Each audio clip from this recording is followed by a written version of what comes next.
Okay. So that's all on. 1, 2, 3. Red light. Motherfucker. 1, 2, 3. Alright.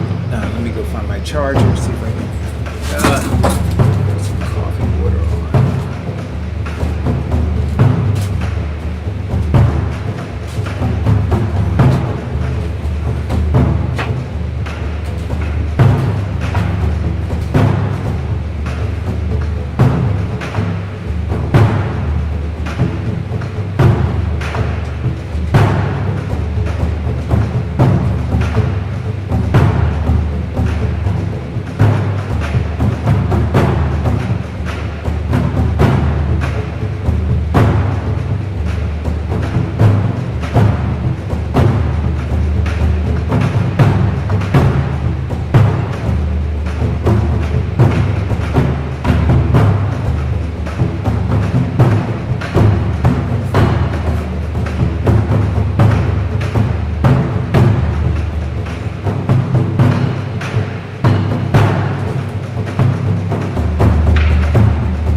This is the rhythm of change. This is the sound of redemption. This is the way that we bring it down. Down, down, down. Down, down, down. Down, down, down. Down, down, down. Down, down, down. Igniting the fire within you. Exalting the melody of freedom. These are the things that will bring it down. Down, down, down. Down, down, down. Down, down, down. Down, down, down. Down, down, down. So gather the faithful. Tell everyone to stand and shout loud. Shout loud. Shout loud. Let's bring it down. Let's bring it way down. Let's bring it down. Let's bring it down, down. Let's bring it down. Let's bring it way down. Let's bring it down. Let's bring it down, down. Down, down, down. Let me tell you, it's in the air. Joy is in the air. Love is in the air. Can you feel it? What it feel like? Freedom. What it feel like? Don't sleep on it, brother. You might get left, sister. Can you feel it? What it feel like? Freedom. What it feel like? Justice. No need to be counted, cause I am down. Down, down, down. Down, down, down. Down for the end of racism, for the end of bigotry, cause I am down. For the end of misogyny, that's right. For all the isms out there, just down, down, down. Let's bring it down. Rise up, people. No more foolishness, and let's bring it way down. Riding the river of change into the cries of contrition. This is the way that we bring it down. Down, down, down. Down, down, down. Down, down, down. Down, down, down. Down, down, down. We are the children of Eden, dancing and celebrating freedom. We are the ones that must bring it down. Down, down, down. Down, down, down. Down, down, down. Down, down, down. Down, down, down. So gather the faithful. Tell everyone to stand and shout loud. Shout loud. Shout loud. Let's bring it down. Let's bring it way down. Let's bring it down. Let's bring it down, down. Let's bring it down. Let's bring it way down. Let's bring it down. We've got to bring it down. Down. Stand up and shout. Stand up and shout. Rise together. Accountability starts now. The Eric Dawson Radio Show. Yeah. Rise up. Stand up, shouting loud. If you are not prepared to come to that table and to represent that voice, don't come. Because we don't need any more brown faces that don't want to be a brown voice. We don't need black faces that don't want to be a black voice. We don't need Muslims that don't want to be a Muslim voice. We don't need queers that don't want to be a queer voice. And if you're worried about being marginalized and stereotyped, please don't even show up. Good morning, everybody. Welcome to Thursday.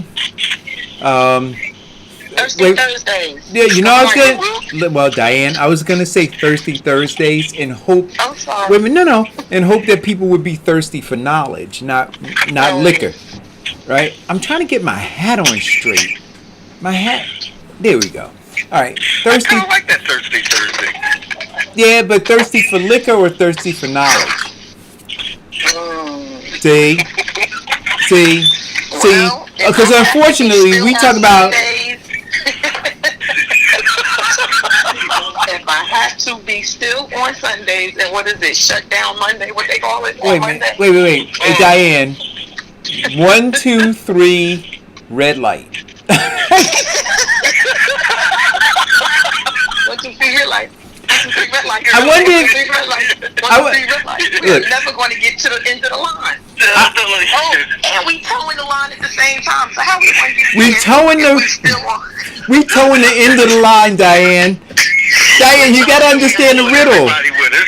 We trying to get a touchdown. But it's not working. I can't take it. I can't take it. He's killing me at Newark. He's killing me. So we gotta explain this, Diane, so that for people who don't know. Go ahead. I'll let you go ahead and explain what's happening, Diane. So, the illustrious mayor of Newark, Mayor Ras Baraka, has now decided that starting this Monday, we're going to have Sit Still on Sundays. And on Monday, we're going to continue with Be Still on Mondays. So we ain't doing shit. No business, no nothing. Okay. So businesses are shut down. They can't make money. We can't do anything. I blame this Eric Dawson for that. So we doing shit. Oh, how so? Because Eric's intro is the representative telling everybody, Hello? Did Vincent go away? no, I'm here. Can you hear me? Now I can. You have poor, it's fuzzy. Oh, okay. It's fuzzy. All right, I'm going to make a change in a couple of seconds then. So, so listen. Newark is like a ball of confusion right now. Right? You've got a mayor who doesn't really get it. Doesn't really get it. Well, no, you know what? Let me take that back. He 100% gets it.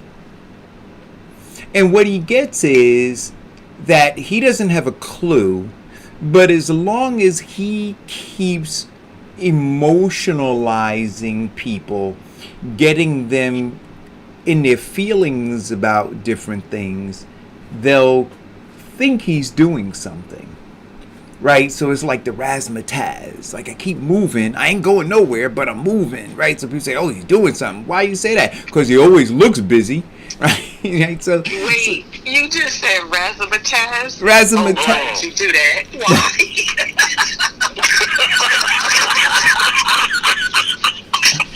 That's it. He has moved on from M5. He is now razzmatazz. That's right. Just, you know that song, right? A little bit of razzmatazz. Right? There it is. This is a little bit of razzmatazz. You know, the Black Lives Matter on a dirty street where there are drugs being sold around the corner. That's razzmatazz. Saying that Black Lives Matter when you continue to promote failed leadership at the Board of Education financially and by endorsing them as mayor. That's razzmatazz. When you say that you give a damn about these kids, right? But you know that you are contributing to the school to prison pipeline, that's razzmatazz. When you tell people that you're changing, you know, lead service lines, meanwhile, deep down in your heart of hearts, you know that these people are still drinking nasty, dirty, contaminated water. That's razzmatazz. See, and so now you tell them in the middle of you beating them upside the head like a whack-a-mole. Sit still. Be still. Don't do shit. Sit your ass down. Oh whack-a-mole. I mean, I'm done, Diane. You have taken Look. all the great things that I have loved. You have taken Chicago, the great musical, and twisted it. Now, my favorite game at the carnival, whack-a-mole, you have destroyed it. I don't know what to tell you. No, I didn't do it. Raz did it. Raz did it. So, yeah, he did. Listen, and you know, and I haven't. I've tried really hard, Diane. You know, go back and look at the shows. When was the last time I leaned into him about anything? I've tried to move. I've tried to move on. I've tried to move on. And I've tried to move. I've tried. Thursday. What Thursday? What did I say about him Thursday? Thursday you went on a rant and he was the top of your list. And people and politicians who were doing the, as you say, maximum sophisticated confusion. Yeah, no, I thought I'd try. I thought I did, you know. But look, look. So here's the thing: do we need to socially distance? Continue to do that? Yes. Do we need to wear a mask? Yes. Like Vincent says, wash your hands. You know, keep safe distance. Do all of those things, right? Yep. Gotta do all of it. However, saying that we should be still, that we should do nothing, is the wrong message.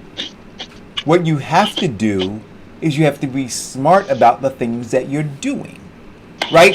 So the idea of taking a city that is struggling, where you have small businesses that are failing, that are falling off as we speak, and saying to them, the little lifeline you have, I'm going to choke it out of you until you don't do anything. I mean, I want you to imagine that. So my question to Raz is this: while they're doing nothing, what are you going to be doing? While they're doing nothing, so I get it. So here I am, small business. I've already lost 80% of my revenue, right? If I'm a restaurant, I'm working on 3 to 7% profit margins to begin with, right? My staff is gone. My clientele has dispersed, right? And I'm literally hanging on.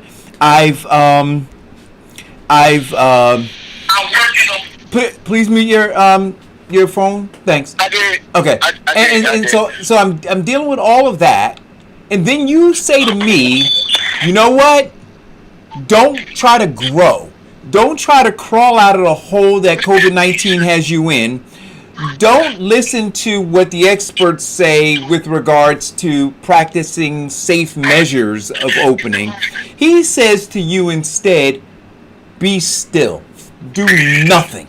And watch your business and the money you put into it die on the vine. So my question to you again, Mayor, is this. While they're doing that, while they're watching their life savings just die, what are you going to be doing? Okay, caller. Hey, good morning, Eric. Good morning, everybody. I got a question about this standstill thing. Maybe somebody can help me. Red light. I just managed to get to the show. Wait.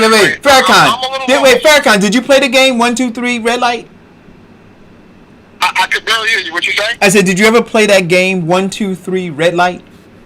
Remember? Yeah, of course. Yeah, there we go. So that's what he's doing right now. Red light. but that's, I'm lost. What does closing stores at 8 p.m. on Sunday, but they get to reopen in the morning, right? You get regular business hours. I don't understand. Like, all I can see is it says closing at 8 p.m. on Sunday, but you can reopening on Monday. No, you're still under Be Still Mondays. You're still under Be Still. No, we're not under Be Still Monday. Oh, so he shifted it. I watched him 2 days ago when he first announced it, and he said, and if it doesn't curb anything, I will we'll extend it into Mondays again. So it's do all the business you want to do on Sunday, and then go home at 8 o'clock like you would anyway. Because what are you doing after 8 o'clock on a Sunday? Maybe you go out to a restaurant, but we're not going to restaurants anyway. Well, that's not true. So I'll tell you. No. We're not sitting in. No. You're not sitting in, but I'm going to tell you because we're doing business with a lot of those stores, and they do a lot of their business between 8 and 10 o'clock. Uber? So you mean like Uber kind of like business? No. So a lot of those places that sell chicken and fish and other kinds of things that you can go in and quick get. Okay, I got you. Right? I got you. They do a bulk of their business because think about it. People who work, they work from. Because they, but you know what that's really about? That's because they have to close at 11 o'clock. So the reason that they do their business between 8 and 10, you get the last night rush because at 11 it's closed. No, I understand that. You remember that? No, I'm not arguing why. No, I got you. But and it's not but it's not even just Newark. Those same businesses that have franchises in East Orange and Irvington and other areas, they do the bulk of their business. A lot of their business. I don't know if it's a bulk. I haven't looked at their bottom line, but they do a lot of business between 8 and 10 o'clock. And so now you're cutting them off at the knees. Now, I know because I talked to some of them when this whole pandemic started, and they had to move all those tables out, right? And they had to put the signs up that say, no more than 3 or no more than 5 people in at one time. And I was asking them, and a lot of them were saying that their businesses were suffering. Got it, right? So now, and look, I'm not pretending that I don't understand that we're in the middle of a pandemic, because we talk about that. But you can't simply say to businesses, shut down. I'm saying, well, finish the sentence and do what? See, so shut down and do what? And the do what is where the mayor lacks the acumen. Because he doesn't know what to tell them to do. Well, he has an answer for that. His answer is be still. Shut down and be still. Red light. That's it, right? That's his answer. Right? If you ask him, he's going to say, well, shut down, go in the house and be still. Don't do anything outside your home after 8 o'clock. But again, that to me would mean that you happen to know for some kind of fact, scientific or researching numbers, and that people are transmitting this disease highly after 8 o'clock. Right? That's the only reason to say I'm going to shut down at 8 o'clock is because you know that between 8 o'clock and whatever, there is an... That COVID-19 is more contagious than any other time of day? That's what I'm saying. Right? You know what I'm saying? Like, that's the whole point of this. You know what I'm saying? Like, I'm asking, like, what are you doing other than telling people to go and do everything they were going to do before 8 o'clock at night?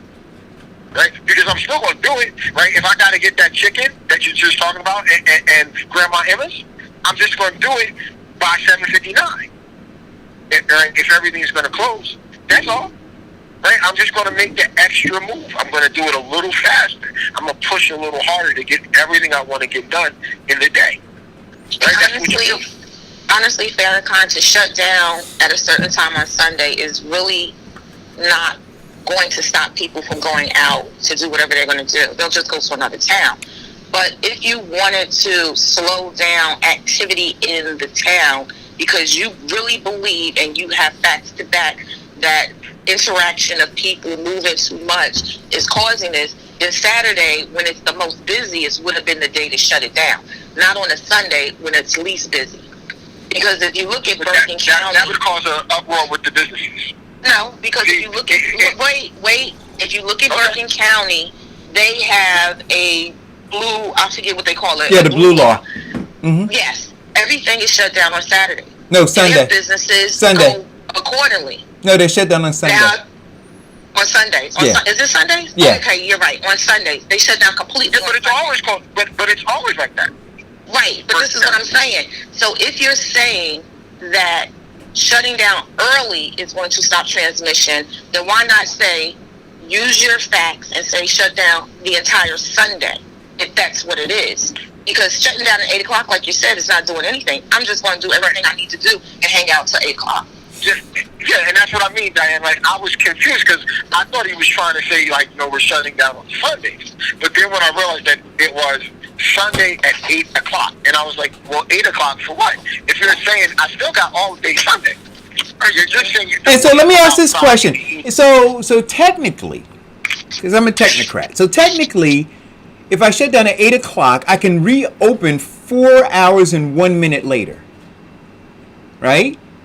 Because Yeah, right? Because then that's 12:01, and it's Monday.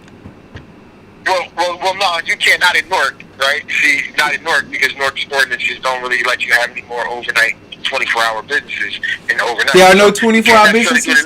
But Diane made a great point. All they're going to do is go bring that business to another town.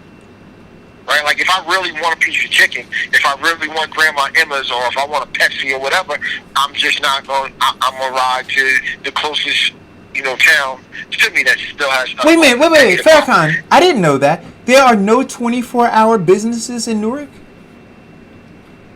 Technically, not legally. Really? No, remember? Wait a minute, Diane. In Hillside, he was trying to do that as a councilman. Remember, he didn't want any of the chicken shacks, nothing opened after 11 o'clock. I think it's 11 o'clock. Because remember, everything was shut down. After the shooting of the cop that happened on Lyons in Maple Avenue, they put an alarm place that said unless you have a certain amount of seating, that the business has to shut down. No, I understand that some businesses. No, I get that. Anyway. No, I get that some businesses, but I'm saying are no businesses operating. Well, gas stations, pharmacies. No pharmacies. No 24-hour pharmacy in Newark. Not one. No, there are. Walgreens are 24 hours. There are a couple of Walgreens that are 24 hours. Isn't the one that's up by it's like bordering Vales? It's like in the Valesburg section, right? It's on Irvington. Right, there's one. There's Irvington Avenue. Yeah, right, that's in the last 2 years. Right. Yeah. Okay. No, they've always been, but again, they've probably been able to lobby for that somehow, right? Mm-hmm. So I mean, but general businesses, nothing is open past 11 o'clock. Right in Newark. Matter of fact, we even have these so-called 24-hour stores like that you can walk up to, but you can't really go inside. And like this couple on Springfield Avenue in side streets. But I don't know how legal that practice is. Like, could it be enforced for them to close at a certain time? As opposed to being over. But technically, in the city of Newark, everything shuts down, even downtown. Like, the restaurants downtown don't open past 11. If you look at their now, you know what I find interesting about that? So, like, I know in suburban communities, things shut down, right? Like, I was fascinated when I lived in Berkeley Heights that the gas stations closed at 8:30. But in talking to the elected officials there and trying to understand it, what they really were trying to do is keep people who don't live in the town out of the town. So you knew that you had to get your gas. If you lived in town, you got your gas, and you did whatever you needed to do. All the other stores were shut down. So there was no influx after 8:30 of people. There was no reason for you, if you didn't live in Berkeley Heights, to come through Berkeley Heights because nothing was open, right? You had a couple of restaurants, but outside of those restaurants, literally everything else was shut down. And then they would it was fascinating to watch. Then they would position the police. What do you call them? The egress and the entrances and the exits, right? So coming from New Providence, coming from Watchung, coming from Springfield, like all the areas that you would come into Berkeley Heights, there would be police positioned there, right? But hey, Eric, though, you can count the number of people that live in Berkeley Heights right on your hand. No, I understand, but what I'm getting at is this. But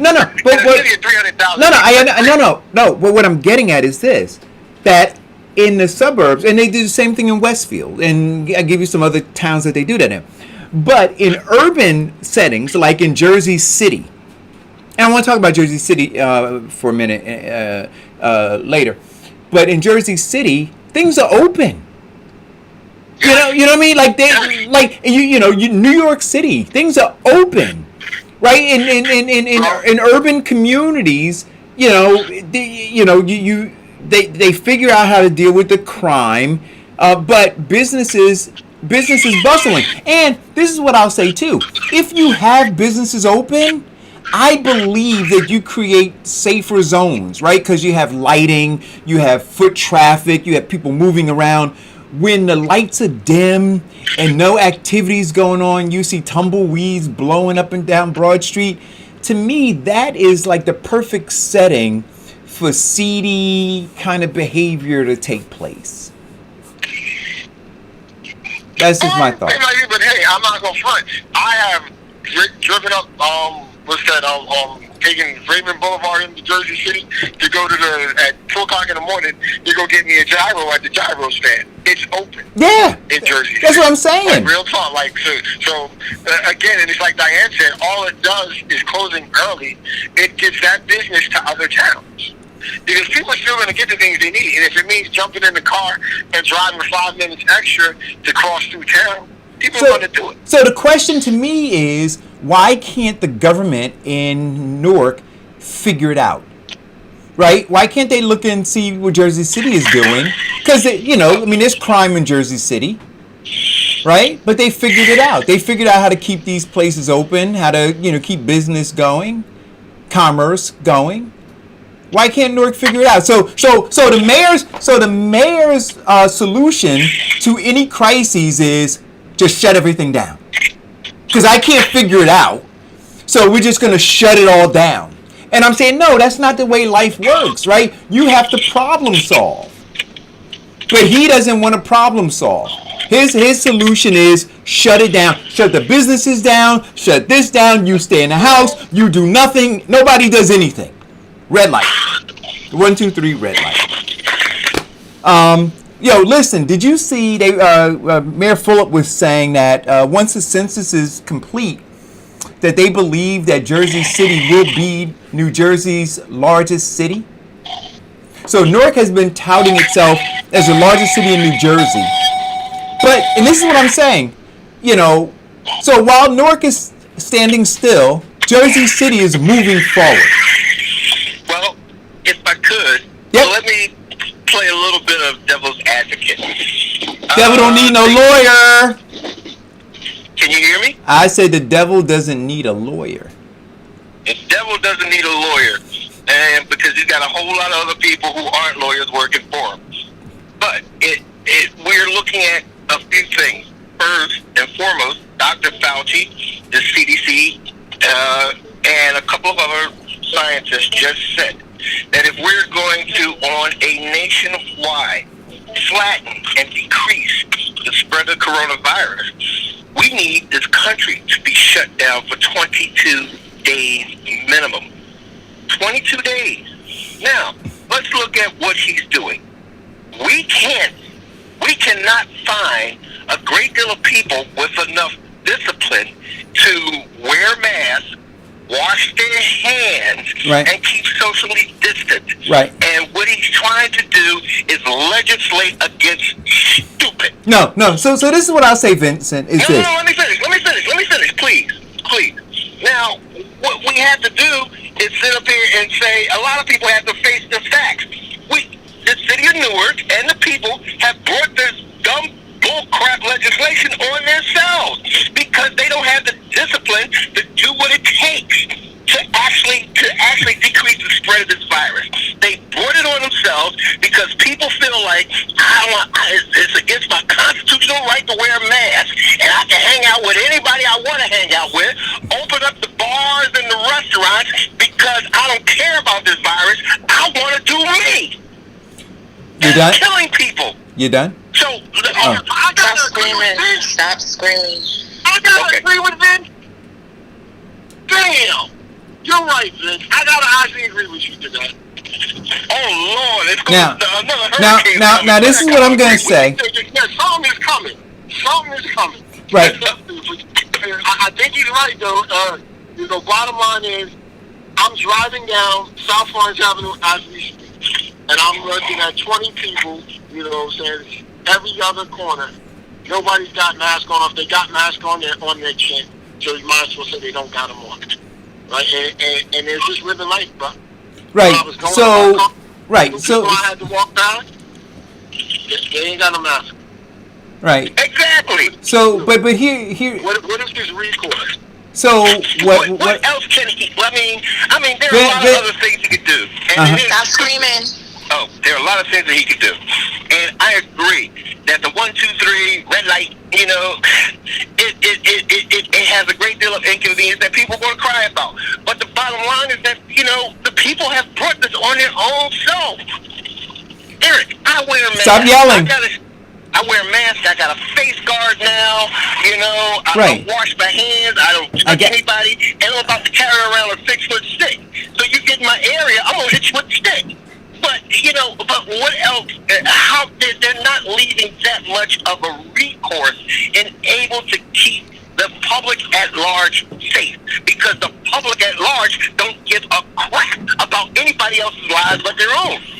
No. I'm not disputing any of that. None of it. I'm simply saying that there needs to be a balance, right? So you have stores. You have some stores who are practicing safely, right? So, for instance, Farrakhan, his business, he took it upon himself to get whatever certifications, get whatever information, set up his business to protect himself and his customers as well, right? Now, you've got other barbers who aren't. They're reckless. So, when you now have a broad, sweeping mandate that might say, shut down all barbershops. If I were Farrakhan, I said, wait a minute. No. You have to be a little more particular. Can I interrupt you right now? No, let me I finish literally it. had this conversation this morning with what you're saying. I said I'm not shutting down this time.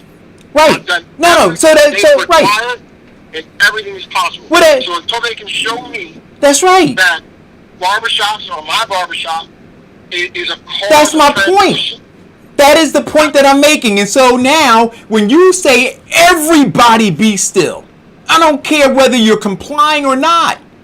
I'm saying that's a problem. That's the lazy way out. See, do some work. You know, it's like saying one business is not complying and you're shutting them down because they violate certain health standards. And so you say, we're going to shut all the restaurants down. No.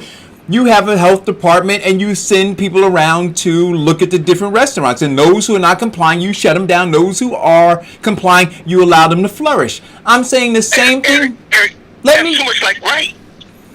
Right, but Vincent, what I'm saying is this, that no, it's not too much like right. It is right. It is the thing to do. And so for the mayor to simply say in his lazy ass way, you know what? Because I don't have the people in place, because I decided that I wanted to hire friends and family, because I decided, you know, for political reasons, I was going to hire these people. So I don't have the infrastructure in place within my government to properly manage this thing. I'm going to let all of these people keep collecting their salaries, build up their pensions, and I'm going to hurt all the other businesses. The hell with you. Are you kidding me? See, if you can't get it done, maybe you need to look at the staff you have and you need to replace them. You can't destroy the economy of Newark simply because you decided to play politics and hire your friends and family. Because that's what's happening right now. Yeah, and that infrastructure is in place. We have a great deal of politicians who don't hire good people. They hire their friends and family. We know that. Right now, we're faced with a situation where if we're not destroying the economy, we are trying to save lives. Now, don't get me wrong. I think it is a jackass legislation. I do. But here's the thing. What's in place right now and the mandates that are in place right now are not working. They're not. We have to face the facts that people are going to do what the hell they want to do. Right, but no, see, you know what? It's just not, my nature, Vincent, is not to look at, my nature is not to look at problems, it's to look at solutions, right? And so when you look at the problem, you become stagnant, right? Because you just go, that's a problem, and then you're like a deer in headlights. When you are eager to find a solution, you look at it and you say, here's an opportunity, right? And so what I'm saying is that the mayor is lazy, that our government is lazy, right? And so as a result, people like Farrakhan may wind up suffering, right? And to simply say, well, you know, this is just where we are right now. I'm going, no, we got to push back, we got to fight back, and we got to force them, right? Their brains have atrophied. So there has to be a recourse. There has to be. But we don't want to put in draconian measurements of a recourse. The needs of the many outweigh the needs of the few. And on the same page, the inexcusable, dumb-ass people who sit up here and do these things that are causing people to get sick is forcing the good people to suffer. Well, why call it draconian? Right? I don't think it's draconian in the same case. You're going to get a ticket or a summons, right, if you're not wearing your mask. There you go. That's it. That's it. These things have to be done. But wait a minute. Farrakhan, but you know why he won't do that? Wait a minute. You know why he won't do that? Because it's not popular. See, that piece isn't popular, because all of a sudden, all of those people who would be getting tickets, a lot of them, their family members may work for sanitation or may work. Please mute your phone. Please mute. Thanks. May work for sanitation, may work for other departments, may work for the board of it, in areas where he controls votes, right? So when you put things like that in place, it affects ordinary people. See, so he's willing to impact businesses because those businesses don't vote for him any goddamn way. But those people that you're talking about riding up and down the street giving a summons, oh, all of a sudden he'll become the most unpopular mayor, right? And he doesn't want to do that. So what he does, he emotionalizes those people, tells them he gives a damn about them. Black Lives Matter. Come on, vote for me. And then, on the other hand, he shuts all of this down. And then those people, a lot of them, and I'm going to say it, they're not bright enough to realize that he's killing the economy. And so when this all is over, and Newark is going to hell in a handbasket, right? They won't understand that he pulled the plug back then. They're not sophisticated enough to understand. So I'm trying to fight for those who don't know how to fight for themselves right now and saying, listen, your property value, your tax, all of this is going to be impacted. He's got no solution for any of it. Tell him to sit down and talk to you about what Be Still Mondays and Stand Still Sundays and don't do shit on Wednesdays is going to mean for the city of Newark in 5 and 10 years. Tell him to do that. Tell him to do that. See, if you want to, then Vincent, then if he does that, I still won't agree with him, but I'll say he's got courage. But he won't do that. See, again, sleight of hand. Black Lives Matter. Guess what though? The racial wealth gap is growing. Black Lives Matter. Guess what? The education gap is growing. Black Lives Matter. Guess what? The racial income gap is widening. But you know what? I'm a tie a shackle to you while you're already at a deficit. And in these other communities, they have mayors who are figuring it out. Like Farrakhan said, you can drive over to Jersey City and get your gyro. See, Fulop isn't standing still. These other neighboring towns aren't standing still. So what are they doing that's different? See, it's not just the people. See, it's the government too. They go hand in hand. Let me interject one thing. We cannot save the economy if people are dying. Bottom line. And you know what? Conversely, I don't disagree with you there, but say it the other way around too. If the economy crumbles, people will die. The economy has crumbled in my lifetime 7 times. We've had stock market crashes. We've had a lot of things which have caused a shutdown in our economy in America. Yet it still rebuilds. No, I'm not saying it doesn't rebuild, Vincent. But what I'm saying is people die. Right? People die. People who are wait. See, but don't brush over this. Don't brush over it. You have people who are food insecure. You have people who are housing insecure. You have people who are on the borderline in terms of health care. All of those are real. And when this economy crumbles, Vincent, they fall off the goddamn edge. Hold on, Vince. Eric, you're dead right. See, the economy for certain parts of the nation. There we go. Come back. There are certain parts of like the inner city, the hoods, the Camdens down there where you're at, the north where we're at, the East Oranges and so forth. Their economies really don't come back. They sort of stay where they are. They get punished, and there's never a growth in their economy. It doesn't get better for these people. The people that's poor in North New Jersey, most of them been poor since they was born. Economy don't come back. Yeah, it came back in Mount Laurel. It comes back in Cinnamon. It comes back in Morristown, but it didn't come back in Cherry Hill. It didn't come back in Camden. You understand? So it depends on where you are. It's coming back. In other places, it's gone. It ain't never coming back. And I'm fighting for those people who can't fight for themselves. So I'm saying in Newark. If I could add what he said, Eric, and I agree with you that people in those areas are dying for those reasons. However, let's look at the simple point of this. Food insecurities, poverty, and all of those things associated with right now is taking a back page to the coronavirus. It's highly prioritized that we save lives in this, and then we hope that they have the motivation and drive and intestinal fortitude to start working on the other issues that have been going on since the emancipation. Well, that's the problem, Vincent. You can't have a new problem and then put the other problems to the backside. Right. They have to be working continuously together. There should be people working on each individual problem, the housing, the food insecurity, the health stuff, should be working simultaneously, even when anything else like COVID has come into the picture. You can't put down stuff and say, oh, I'm just going to direct my attention to that, because that's not how government is supposed to work. Well, and I do not agree with that. I do not disagree with that, Diane. I think you are right. But what we have right now is a government that is not focused on the combination of problems. They're focused on the major problem. That's because we allow them to put their focus there. If we change the direction of what we say is important, so will they.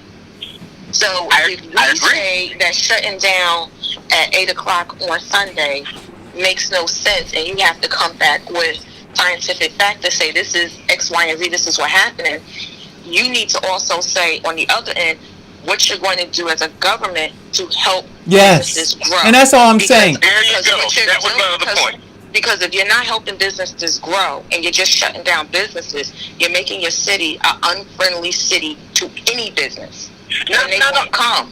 Not only the business growth issue, because I agree with that. I agree with that wholeheartedly. But also the food issue, also the economic issue of dealing with some supports to help these businesses at least pay their electric bill.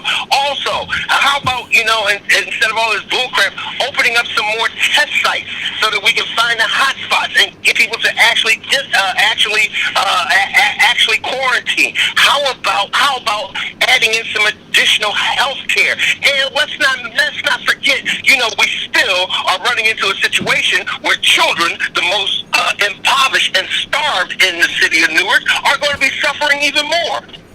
Right. So what? If they wanted to fix this problem, they will fix the problem. If they wanted to trace where it's coming from and who has it to have better numbers, they would do the same thing they did when it's time to come out and vote for them. They would have boots on the ground and they would be knocking on doors. Right. So they want to fix the right.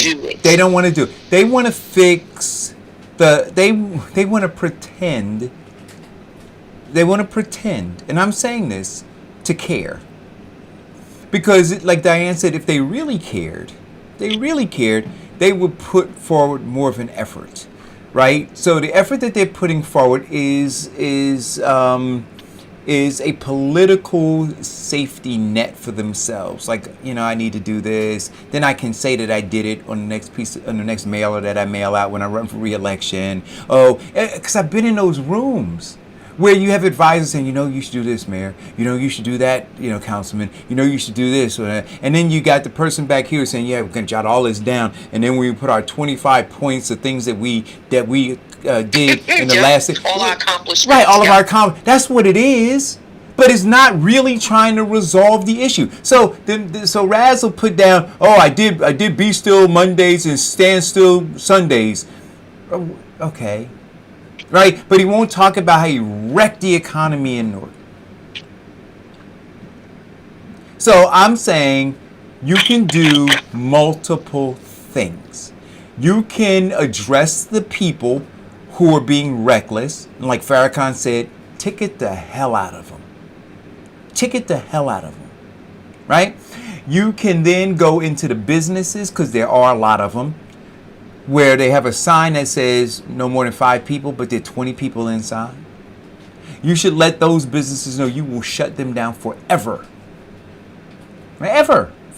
See, you can change behavior, right, if you have a zero tolerance policy.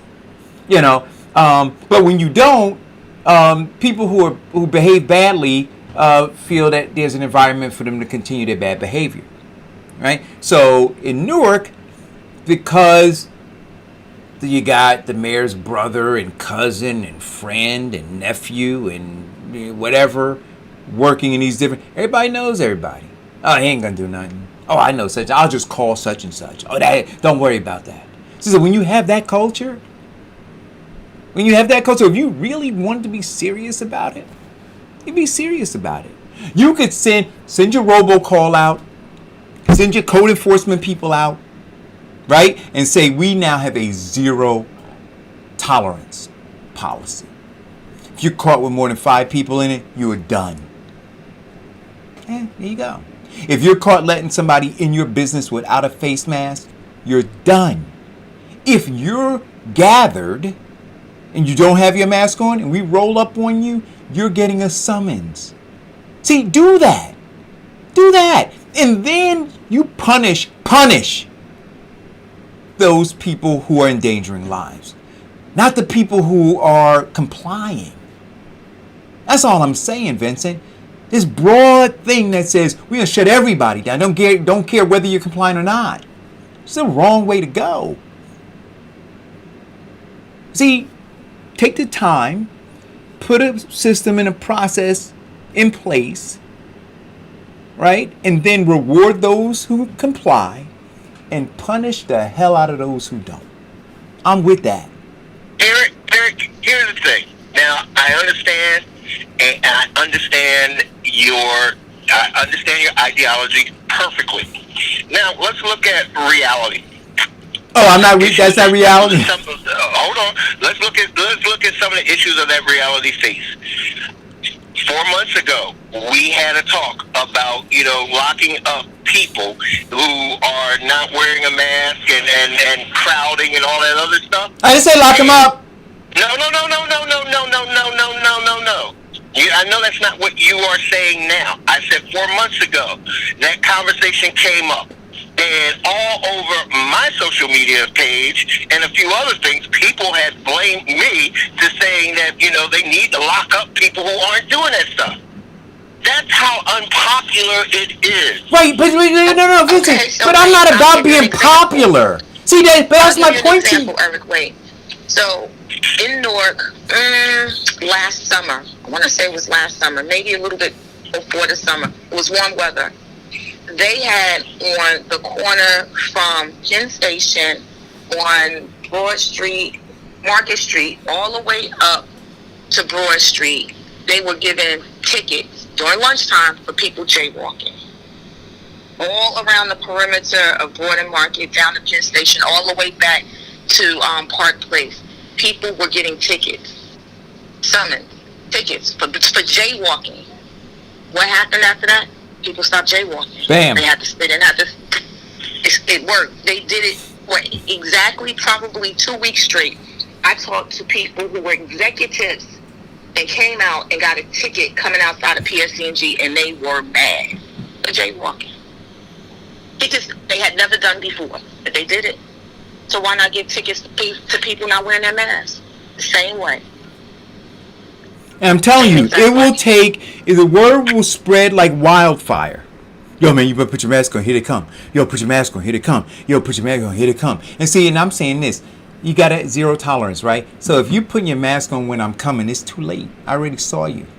That's like when you're driving your car and you see the cop, so you slow down. Well, he already caught you on his radar. See, you don't get points for slowing down. You get a ticket for speed in the first place. So that's what they have to do. And they can change the culture. But it's unpopular. Like you said, Vincent, it would be widely unpopular. And he might lose being mayor. But he might save lives. And so I'm asking, what's more important? See, so if you really want to save the lives, do that. See, that's leading. That's saying, I'm not concerned about popularity. I'm not concerned about people liking me. I'm not concerned about what somebody might say about me on Facebook or Twitter. But that's his concern. And so all those people that ride by, let them have their, I call them chin hammocks now, right? They're not face masks, they're chin hammocks. So they got their chin hammocks on, right? And not just them, the police. Right through, you see the police with them down too. Because that's the culture they set. But then you're going to punish somebody like Farrakhan who decides that he's going to do the right thing, or other businesses that decide they're going to do the right thing? I'd be with Farrakhan. Hell no, I'm not shutting down. I'm going to stand up and protect mine. Because Raz is protecting his by not doing the right thing, but by doing a popular thing. That's what I'm saying. So I get all of the other stuff. Trust me, I get it. But there is a way to do it. But it requires going out of the conventional lines of what politicians normally do. And that is protect their own asses. So anyway, so what do you think it's going to mean for Newark to be the second largest city in the state of New Jersey instead of the first? Does that affect how they get money from the state or the federal government? Other than that, will it change? I don't think, I've never met anybody in the city of Newark running around talking about, oh, I live in the biggest city. You know what I'm saying? So, it doesn't matter to them. But it matters in terms of prestige. It matters in terms of the government and how the government moves. And, certainly when you're in those circles, the conversation is that, such and such. I remember Sharp James used to talk about it, and Ken Gibson too, and Raz as well. I'm the mayor of the largest, or when they're introduced, the mayor of the largest city in the state of New Jersey. Right?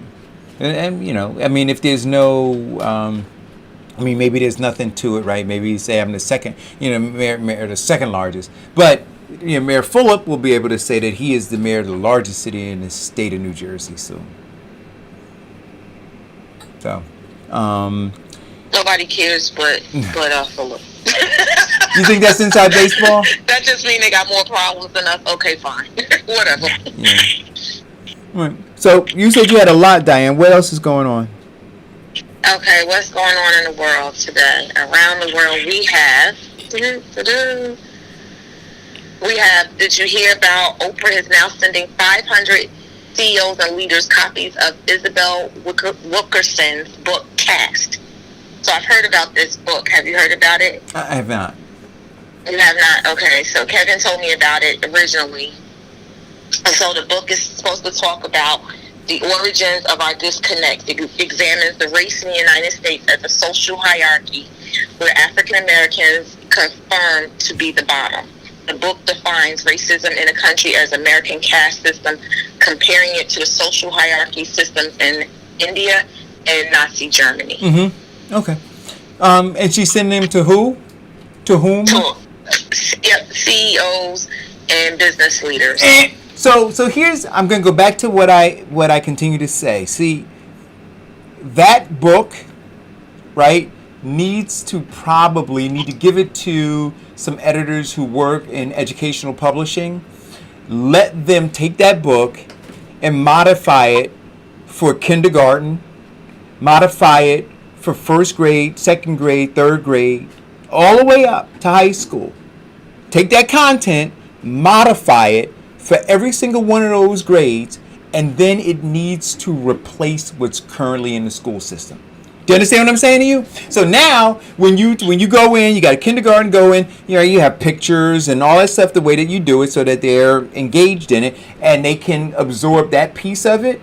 But you need to make that part of the curriculum. Giving it to CEOs and all that kind of stuff, that's like not building a foundation of a house and talking about the fixtures that you want in the bathroom on the third floor. You see, the house is going to crumble. You got to firm up the foundation. So that CEO needs to be a CEO who came through the educational institution that primed them from kindergarten all the way up on what this is. But to get it now, it's not gonna do anything. It's putting paint on a dilapidated building. That's all it's doing. But they need to take that content and they need to modify that content for every single grade. Right? They need to have specialists that can look at it and say, okay, here's what we're going to take out of it, and this is what we're going to teach in the first. So people who are experts at curriculum building. This is what we're going to teach in kindergarten. This is how we're going to introduce it in first grade. This is how we're going to build on it in second grade, third grade, fourth grade. This is what we're going to do now. When we get in high school, here's what we're going to give them.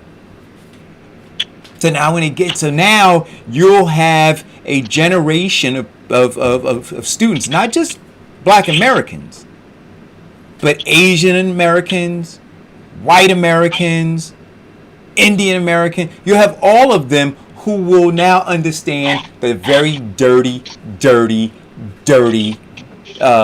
beginnings and workings of America as it has dealt with Black Americans. Okay. New York City. Bill de Blasio has now set up quarantine checkpoints as its toughest state travel restrictions. So what he's doing is he set up key entry points at the main bridges and tunnels so that the city can screen travelers coming from more than 30 various states that are considered at coronavirus outbreak states. What are they going to do? So similar to, when you're in a plane and you're going into another country and they give you that card, that immigration card that you have the customs card that you have to fill out. Mm-hmm. They ask you, your address, all of that stuff you brought in, what did you buy, blah, blah, blah. I'm hoping that it's going to be similar to that, and they're going to be stopping travelers, asking them, I'm assuming if they're coming from the airport, they're going to have it before they land, the same way as customs. And at the entries coming into the bridges, I guess they're going to stop people with out-of-state tags to give it to them. I don't know how else they're going to get it to them, because if you're coming through Easy Pass, you're doing an Easy 70, so they're not going to be able to stop them. But, and then they're going to institute fines starting from $2,000 for the first violation all the way up to $10,000. I can't. New Jersey, of course, is not on the list. New Jersey, Pennsylvania is not on the list because we're supposed to be in this tri-state agreement. But I don't know. I'm not necessarily opposed to it. I just want to know. I just want to make sure that they are not profiling, right? That when you're stopping, that it's equitable, right? And that you're not, targeting people, and that they're not using it as an excuse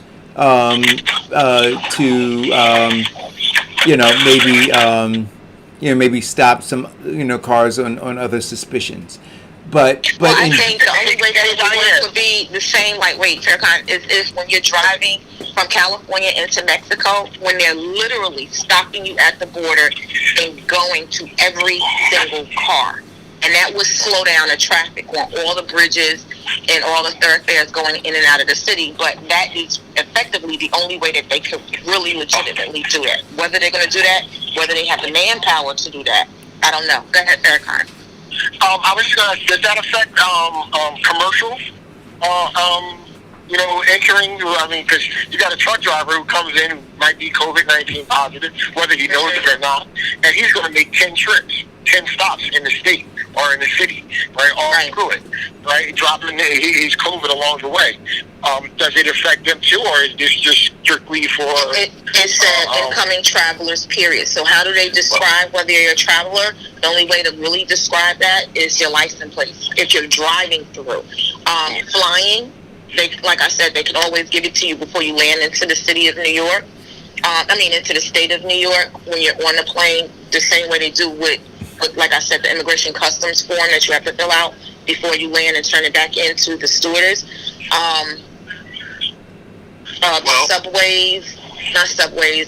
The pass system, they would have to be posted at the entry when people are going through to get onto the path, or as soon as they get off in New York City at 33rd Street. So they got to have several different checkpoints. I don't know how they're going to be able to manage this. Well, one thing is that if they are going to do a checkpoint, then there should be a Fruit of the Poisonous Tree Act. So the checkpoint is only for this specific thing, the checkpoint. I don't want the checkpoint to be another way of them actually profiling people or saying, oh, yeah, well, I found this, so you're getting arrested for that. No, it's strictly the checkpoint, and it's strictly for matters of safety. If they find anything else that is quote-unquote criminal or can be considered criminal, then they cannot act upon it.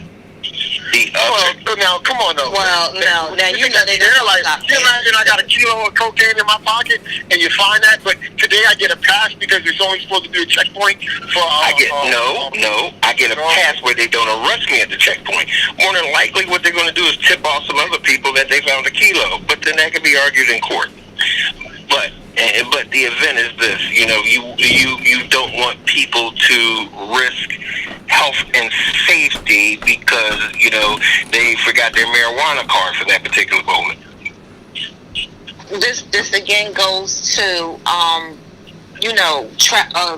bypassing and go to stepping on people's fundamental rights. That's what's going to happen. When is too much, and when is not enough. Again, going back to the marijuana card, if you cross state lines, it's now a federal offense. The federal government has not legalized marijuana. So you're going to jail. You go to New York if you want to, you go in jail. Exactly. That's the point. That is the whole point. There's a difference between health and safety of spreading the virus, yet health and yet safety of society for somebody who forgot their card or some minor infraction, and we should not allow them to cross the two. Now, I don't know having a kilo is a minor infraction. I'm just saying. Minor infractions? No, I'm saying having a kilo of cocaine in your car is not a minor infraction. Well, that depends on how big the dealer is. Some of them are moving more than a key. I'm not saying that they're not, but I don't know that that is a minor infraction. But like I said, if they have an equitable way of doing it, right, and you have data tracking to be able to course correct when they are abusing it, and then have very strict guidelines for those who do abuse it, then I think that for the public good, knowing where people are coming from and knowing whether they're coming from hot spots, right? Because that's, look, like when they had, what was it? What are the states that are spiking now? Florida was one. Some of the other states. Georgia, Virginia, North Carolina. Right. So now, if you're in New York and you see a Georgia plate coming through, stop them. So this is the thing. So when I was traveling a month ago, and they were talking about this, these checkpoints initially in New Jersey and all of that. I was concerned because we rented a car, and our rental car is out of state. Right. But we're not from out of state. So my thing is going into other states, going into Georgia, going into North Carolina with an out of state license plate from Virginia or or California, one of these other hot spots. We are randomly pulled over by a license plate, but more so because we're black driving with an out of state license plate, which is concerning. Right.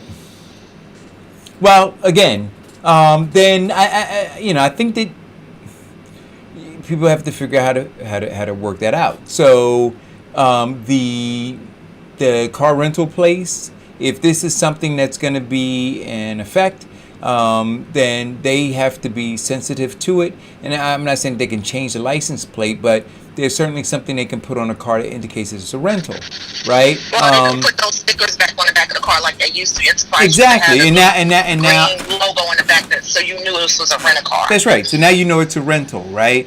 So I'm saying people are working in silos trying to solve a problem that is national, right? Or actually it's global, but people are working in silos trying to do that instead of cooperative problem solving. So they need to spend more time doing that. But in the end, if I know that there's a hot spot there and people are coming,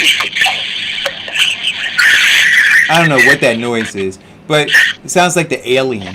But it's not me. I'm muted. If there's a hot spot over here and I know it, and I'm working on trying to control, the spread and all of that here in my state, I'm gonna take precaution and say, look, you want to come in like they did in Delaware. I don't know if they're still doing it, but I know a month ago or so, if you were traveling to Delaware, you had to self-quarantine for 14 days. Now, I don't know how they were enforcing that, but that's what they said. That if you came from out of state or if you traveled along, so I had New Jersey license plates, and I go into Delaware, I got to self-quarantine for 14 days. I don't know that I disagree with that. If I know that I can be asymptomatic for up to 14 days, and so I'm driving coming from New Jersey, and now I could potentially, as they're slowing the curve or flattening the curve, slowing the spread in Delaware, and all of a sudden here comes Eric, and unbeknownst to me, right, I'm carrying the COVID-19, but I'm asymptomatic, so I'm not intentionally trying to do anything, but I come in and with all good intentions, and next thing you know, I'm infecting people. So I don't disagree with that. So next thing, so there's a lot of talk with Biden and his vice president pick, and now they're claiming inside people are saying that the last two people that are the forerunners are Susan Rice and Kamala Harris. What qualifications and requirements do they have that they should be vice president, and does it really matter? Do we really think that either of those black faces are going to be the black voices for us now when they were not before? Well, I agree with that last statement that Susan Rice and Kamala Harris, the only thing that they have in common with the black voice is the simple fact that they have a black face. But if I had to make a pick, it would be anybody but Kamala Harris. I mean, she was a prosecutor and suppressed evidence, giving a man life in prison. And I don't need someone with that compromised judgment to be the second most powerful citizen in the known free world. So, no, I would not pick her. Even if the other candidate was a Susan Rice, I would not pick Kamala Harris. Just for that reason. Well, here's what I say. I think that there's a problem when you come out the gate and you limit your access to possibly the most qualified person you could have as the second most powerful person in the free world, right? By saying, I'm only going to pick a woman, right? And then you say, and it's probably going to be a black person. So then you say, all of that over there that could be qualified, I'm ignoring all of that, right? And to what end? Except to appease emotional black people. That's it. Well, Eric. Yeah. You're right. But again, everybody's using the word qualified. What qualifications does it take to be the vice president or the president? Look at who we have as president. There are no qualifications. There are none. Other than age and some citizenship. Well, no, but I'm going to say this to you. It isn't about it is a popularity contest, which you were saying earlier in reference to the Newark situation. It's about popularity. This has nothing to do with qualifications. We have to get beyond that in the conversation of it. We have to realize it. So if qualifications should be important, and we always go back to the comment of saying that politicians are corrupt and they're liars and can't be trustworthy, then why don't we lean towards people that we know are qualified, that we know can be trustworthy, and elevate them into the positions that to take over and rule these governments? Because the people who we know are qualified to run a position, the people that we know are trustworthy and will not compromise their position for people, multi-billionaires, are people who do not run for public office. Yep. There you go. So now, because here's the question I want to ask people. They're talking about Susan Rice, Kamala Harris. We talked on the show and said that, I think it was a consensus between the three of us that Condoleezza Rice would be an interesting pick. Yeah, right? And a lot of people, I posted that, a lot of people pushed back on that. Oh, she's a Republican. Oh, when Hurricane Katrina was happening, she was offered the log buying shoes. When this happened, so the qualifications, the experience, but still people look at her and say, no, she can't do the job. So I don't know what people really want. I don't think people know what they want. They know everything they don't want, but they don't really know what they want. I agree, Diane. I agree. That's the reason why when we have an election, we don't pick the person that we think is most qualified. What we do is pick the lesser of the two evils.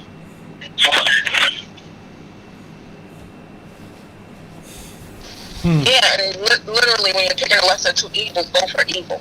So you're not picking a lesser of an evil. Yeah. You're still picking evil. And so the question, but see, here is the brilliance of their marketing and messaging strategy, right?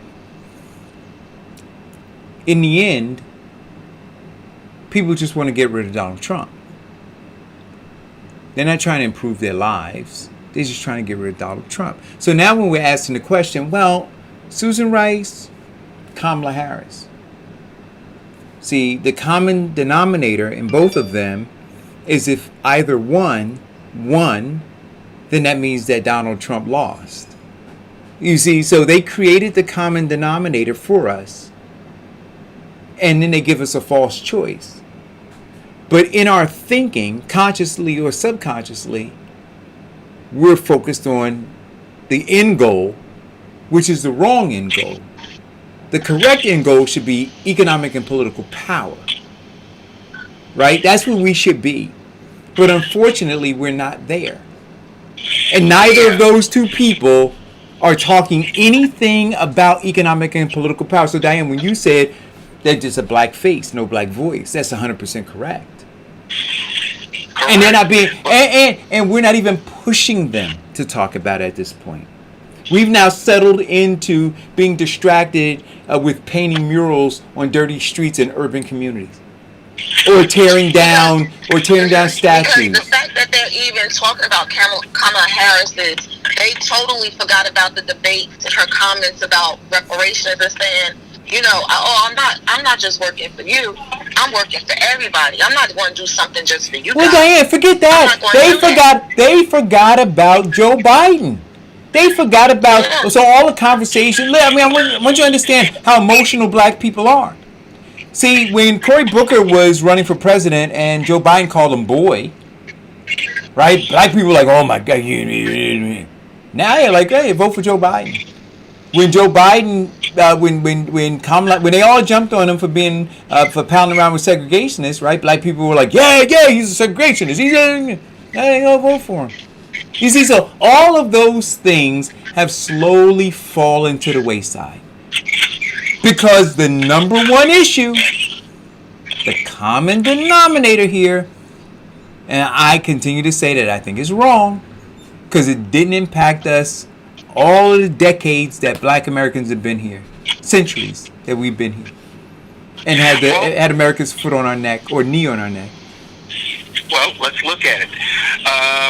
The issue right now, and the consensus in the last survey, which was 3 days ago, is the interest in America right now is to eliminate Donald Trump. Not because they're not looking at the knee on the neck issue because that's been happening. And in fact, Trayvon Martin got killed when President Obama was in office, and still nothing has happened with that. So we cannot find an actual candidate that is going to do or serve that actual agenda. Oh, now the other thing that they're looking at is that everybody is together. Because everybody is tired of sheltering in place, wearing a mask, and fighting about the economy. Everybody is tired of getting mis and disinformation about the coronavirus and its treatment. Everybody is tired of dealing with all these issues that we have right now.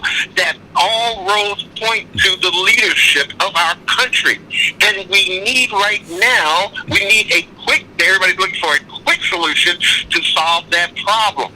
Now, and there's a difference between voting nationally and voting locally, because the most people who have the most control in giving us that economic power that we therefore deserve, most people who have that control to take care of our food insecurity, the most people who have control in making sure our children get a decent education are our local governments, and we keep voting the same jackasses in office. So what's it going to be, America? What's it going to be, black America? Aren't you sick and tired of this? And having the same conversation, ranting on Facebook? And we're talking about a mail-in ballot. And for the primaries, only 23% of them mailed in. So, mask on American Airlines. There was a woman that has been put off American Airlines because she wore a Black Lives Matter t-shirt and an F-12 hat. And apparently F-12 or F-14 represents F the police. So American Airlines decided to remove her because they said that offensive language and slogans are not allowed. What are your thoughts? Good. I'll let you guys go. I got a lot of thoughts on it, but well, I think the Black Lives Matter is not offensive, but F anybody is offensive, even if it is your opinion. And it's wonderful that you have it, and we respect your opinion, but not everybody has to like it. Now, and if she wants to use herself as a billboard for that, then she is subjected to dealing with the consequences. Now, nobody wants to be on a flight from New York to California with that level of people being uncomfortable. I was on a flight with, a guy who, they had to kick off because he was walking around with his KKK T-shirt and, a picture of a black man in a noose. Yeah, that's offensive. What happened to freedom of speech, freedom of expression? We are in the United States of America, are we not? I mean, I ain't even mad about the guy with the KKK shirt. I don't care. That's what you into? That's fine.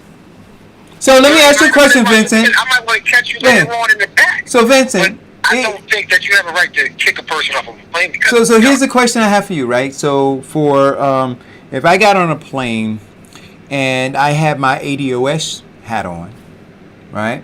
Or if I got on a plane and had a black fist, right? And the plane was 95% Caucasian. and those people found it offensive, do I have to remove my shirt? Do I have to take my hat off? Or you have to rent a car. Well, so to Farrakhan's point, who determines what's offensive? Well, lately with the airlines have decided individually and with FAA what is considered offensive. I mean, there have been situations prior to COVID when women would go on to airplanes and they would say whatever they were wearing was offensive, or they couldn't wear leggings. There was a whole big deal about that, and when the people being thrown off of planes.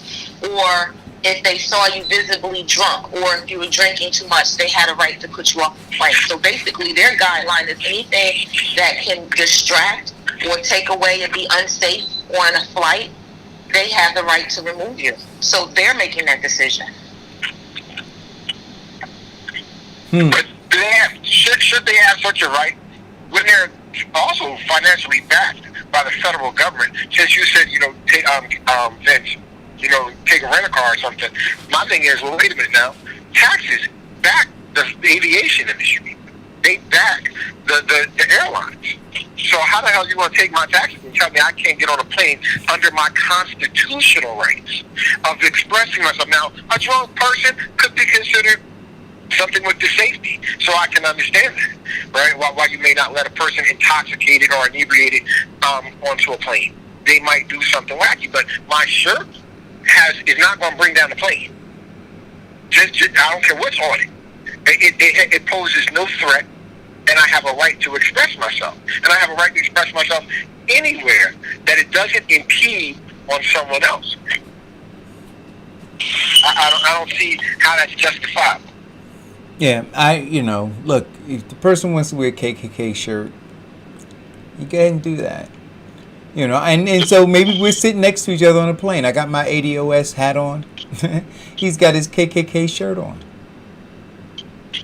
I don't know. Hey, y'all take a selfie together. Yeah. Well, wait a minute. But didn't that happen at a Black Lives Didn't that happen at a Black Lives Matter event?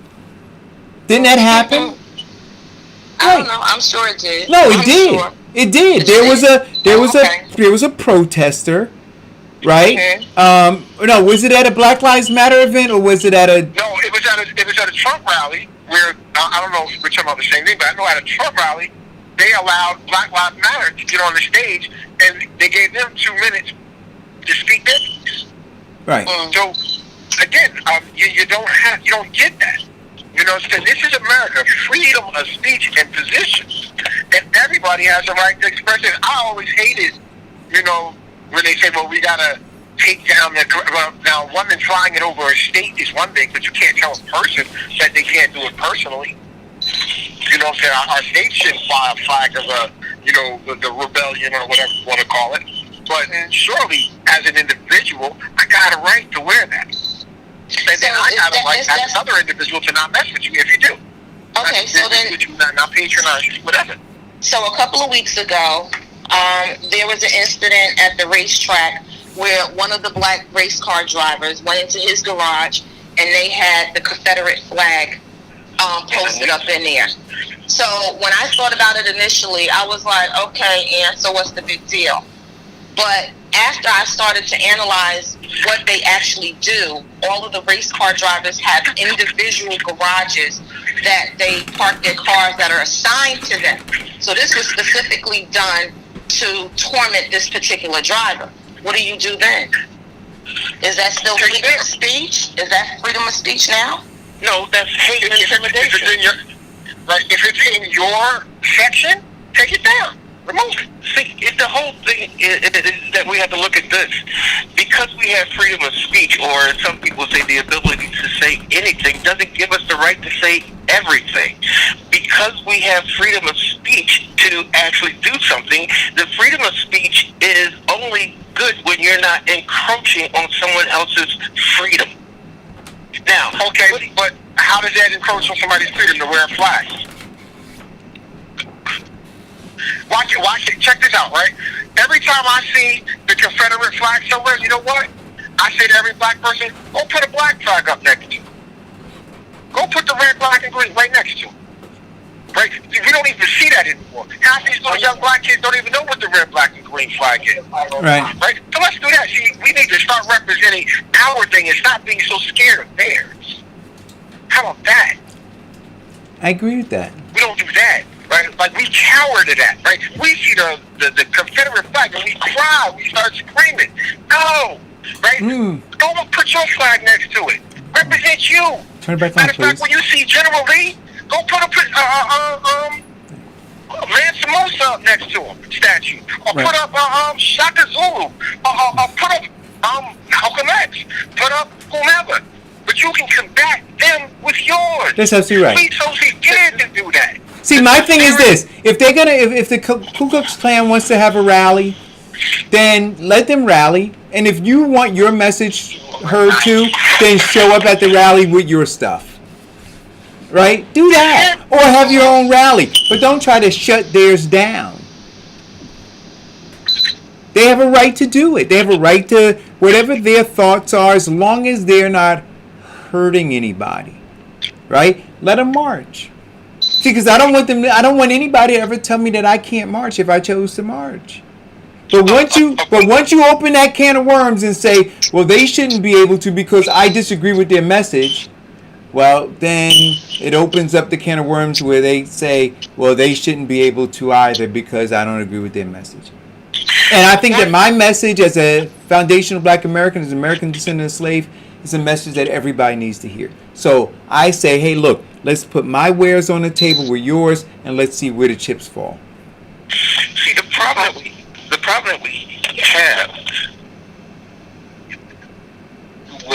with that is that the most heavily armed protests in America are Ku Klux Klan rallies, and rightfully so, because people don't let them open up a can of worms. Some people see that they want to open up a can of wolves.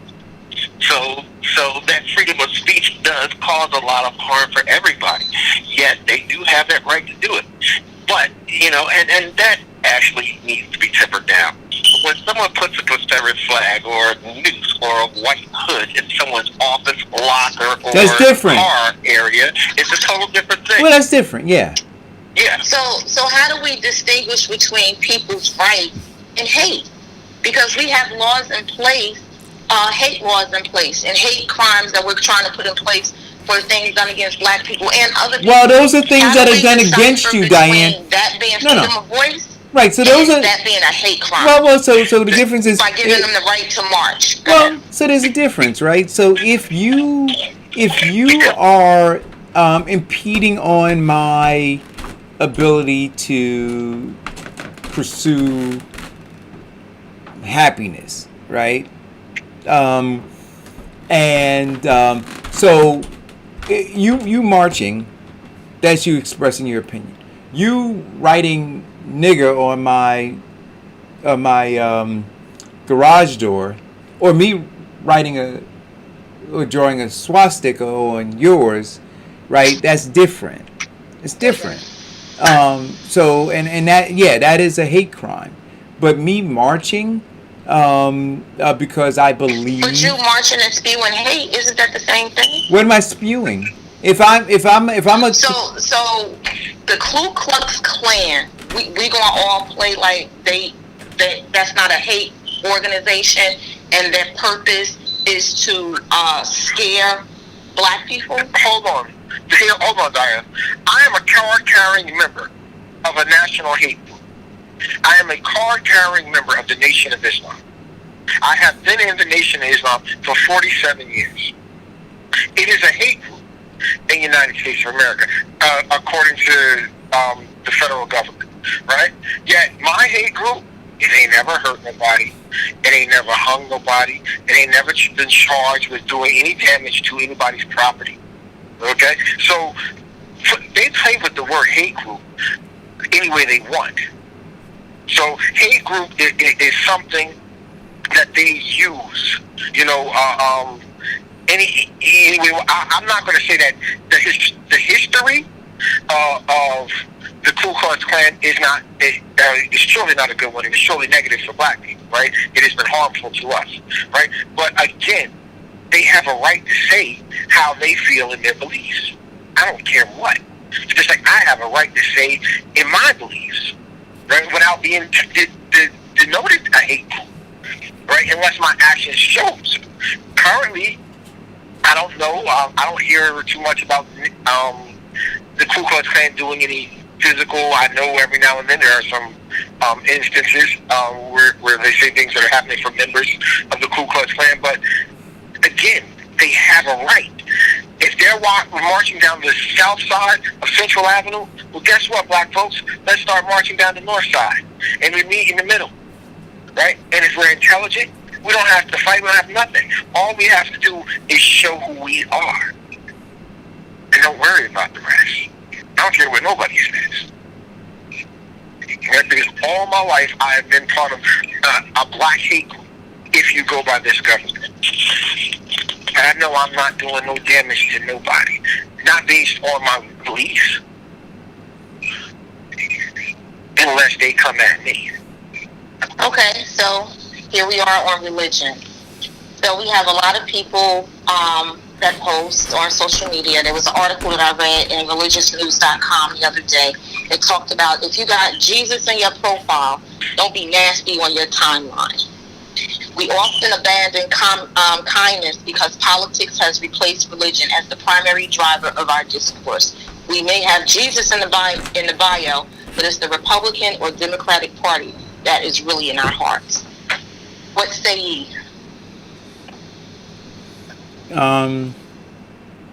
Yeah, I don't disagree with that. I think that, we have chosen what our priority is. And our priority is an allegiance to a political party. And look, but even the church has done that, right? So when you look at how they position themselves, they understand politics and they play politics.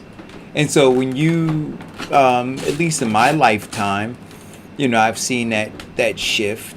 And so for people who are growing up in the church, and every election cycle they see whoever's running for governor or whoever's running for senator get to stand in front of the pulpit and talk about blah, blah, blah, blah, blah, blah, then yeah, they kind of meld the two, and then it becomes distorted about which one ought to be priority in their lives. And then their everyday life is not about practicing their religion. Their everyday life is about living, and government and politics and policy impact their ability to live or not. And so I think they gravitate there. And if we talk about inner cities in particular, then inner city government is the largest employer, right? So now you're impacted directly in terms of how you paying your PSE&G bill, how you paying your phone bill, all of that by government. Do you think that religious leaders should be in politics and hold political positions as senator, Congress, elected officials in any capacity? Well, there's no law that says they can't. No, it's not talking about law. But I'm talking about trustworthy, because we would assume that our religious leaders, where we go to worship, are people that we trust, because otherwise we would not be in that particular, whether religion and or church. So should they be the people that we trust and push forward as elected officials? Should they be in those positions? And should that be a requirement? Well, here's the interesting thing, right? When you say that there ought to be a separation between church and state. No such thing. I know there isn't, right? Because now, like when I was growing up, you didn't really hear politicians talk about God. Now they're very open about talking about God. And so when you have people in this country who are atheists, you talk about offensive. That's offensive to them. That's offensive language, right? But I think if you have the separation of church and state, how do you apply that if you have somebody who is governed by their religion to make certain kinds of decisions about policies to support and not to support? right? I mean, I think that we need to at least have that conversation. I mean, we talked about it before. The morals and beliefs of people follows them into whatever they do. They don't just put it in a box and close it up and say, I'm not going to use my religious or moral beliefs when I make a decision over here for government. It doesn't work like that. But that's how we vote for people, though, right? I mean, let's be honest, right? You basically vote for people who have your same religious, moral views. Absolutely. That is true. I mean, like I would say that that's probably of all the, we constantly talk about, we should be voting for the person who's talking about the economic empowerment. Generally, we only vote towards the person who represents our religious views. That has been the hang-up. That has been the hang-up of our government for years, right? Like, the president couldn't be Catholic or something, and certain politicians couldn't get a certain position if you said you were this type of religion or that type of religion. That's just how it goes in this country. We follow our religious leaders all the way. We do. And the one thing that I spoke to Diane earlier about it is that one thing that people come to understanding and that they look for in voting or electing someone with a belief or faith is that they are not as easily compromised and will stick and hold to their convictions, be it using a faith moral base and guiding them and keeping them square or on their square with the problems that they're dealing with. If we have more people with actual morals involved with legislation, we wouldn't be running into so many issues. We wouldn't be running into so many stalemates of people doing what is fundamentally right. I don't know if it's morals, but I know one thing. Probably had Mitt Romney as president if he wasn't a Mormon. Well, then again, we would have.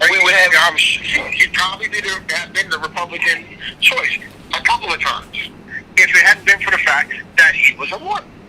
Right, but see, the problem that we have with that, and you're absolutely right, Farrakhan, is that people are so focused on the denomination rather than the actual application of their theology.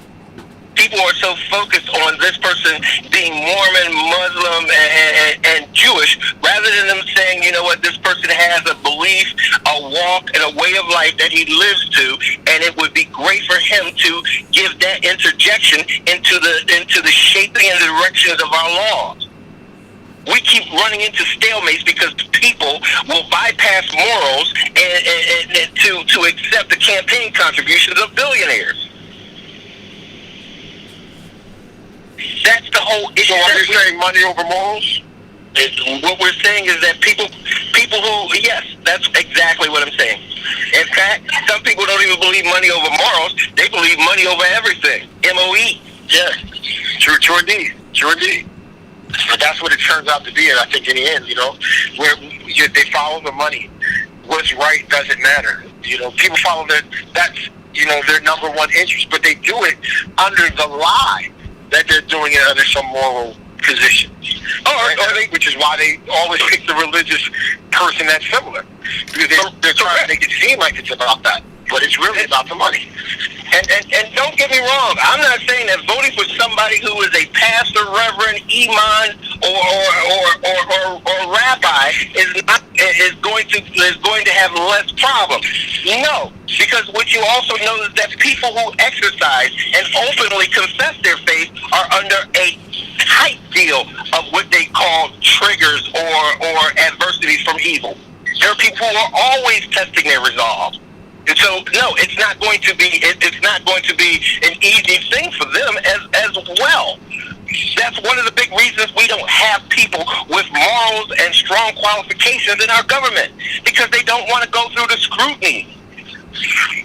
We have to actually look at someone with enough intestinal fortitude to stick to their beliefs and not elect someone because they are black or because of their religion, but elect them because of their character and how it serves them and how they are best to serve us. Absolutely.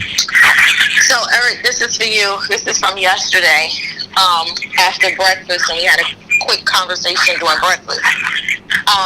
New Jersey stores and restaurants must accept cash under the new law banning them from requiring credit card payments. So in 2019, Governor Murphy signed a bill into law requiring that most stores and restaurants in the state to accept cash at their brick and mortar locations, making New Jersey only the second state in the bar to bar businesses from refusing to accept legal tender. Well, firstly, I'm gonna ask you guys to mute your phones. I'm sorry, that's me. All right. Okay. The ban applies to in-person sales only. Of course, merchants can require electronic payments on the web, mail, or phone orders. Additionally, car rental companies, parking garages, and other retail stores are excluded. It takes effect immediately. This was 2019. There is if you violate the statute, you can face a $2,500 fine for the first offense, $5,000, and it continues to go up, and it's monitored under the State Consumer Fraud Act. So this is really, I listened to everything. So we're talking about whether or not businesses can take cash or whether they should. So basically, they can't refuse cash and require you to use a credit card. So we went to breakfast and she was like, "Oh, we're only accepting credit cards." Right. You can't do that. That's illegal by the state law. So you guys know. Hey, Diane, how was breakfast yesterday? It was so good. So Diana had a busy. Hey, Diane, though, is that suspended under the executive orders? See, I understand that law. I'll check I for think you. that is. I think that it is. I'll check. I don't know for sure, but I think so. So my understanding when we were at breakfast yesterday was that it had to do, but I couldn't understand it nonetheless. Because if you say you only take credit cards and not cash, and then I looked at you, Diane, and you said, yeah, they don't want the spread of because you said money's dirty, right?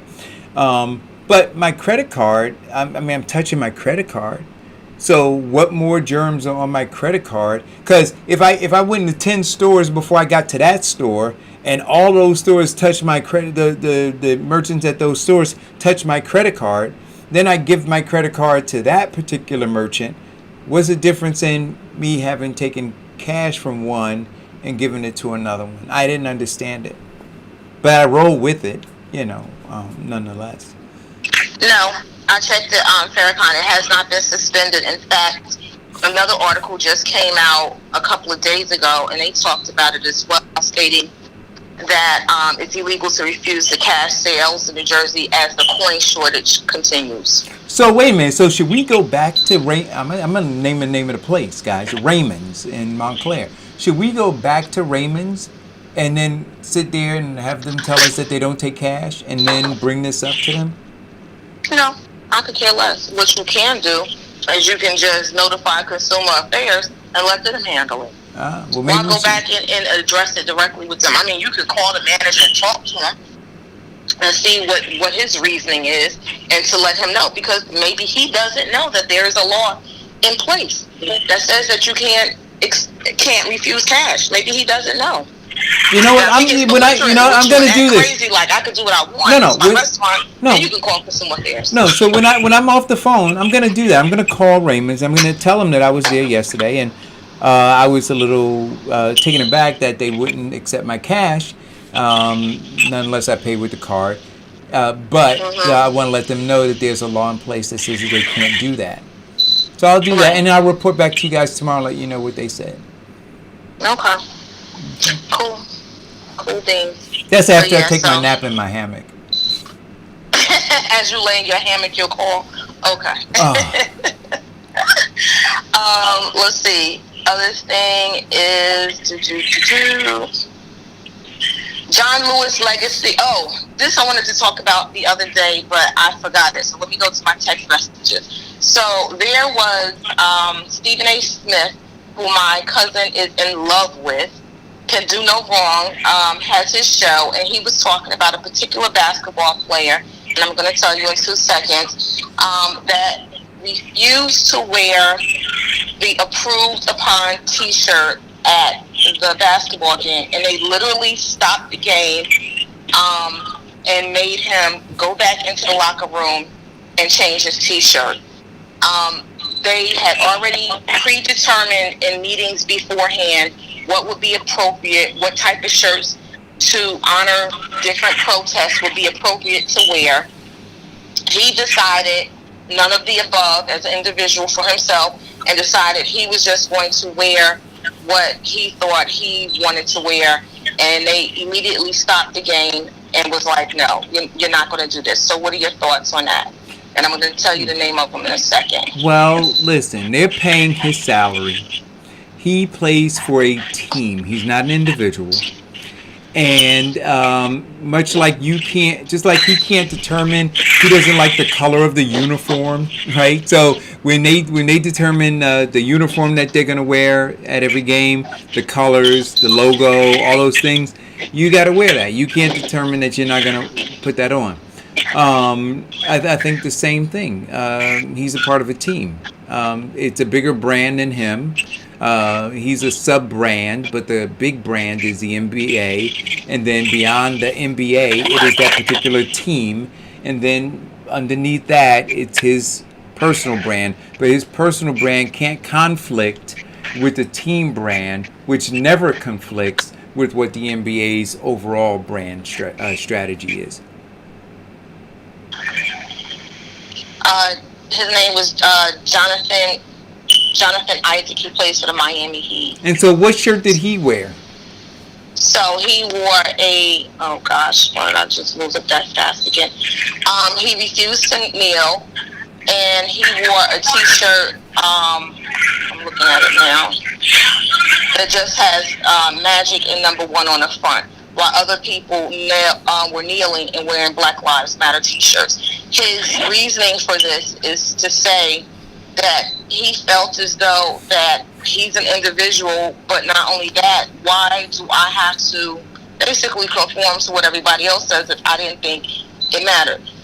What he says is he believed that Black lives does matter, but a lot went into my decision, and part of it is that kneeling or wearing a Black Lives T-shirt didn't go hand in hand with supporting Black lives. Let me ask you a question, Diane. When they stopped the game and sent him back, did he change the shirt? Yep. Yeah, Yep. You know why? Because he understood. So what he was doing, it was just a political. It was a PR stunt, right? That's all it was. But he understood. And what the NBA needs to do is they need to fine his ass, heavily fine his ass.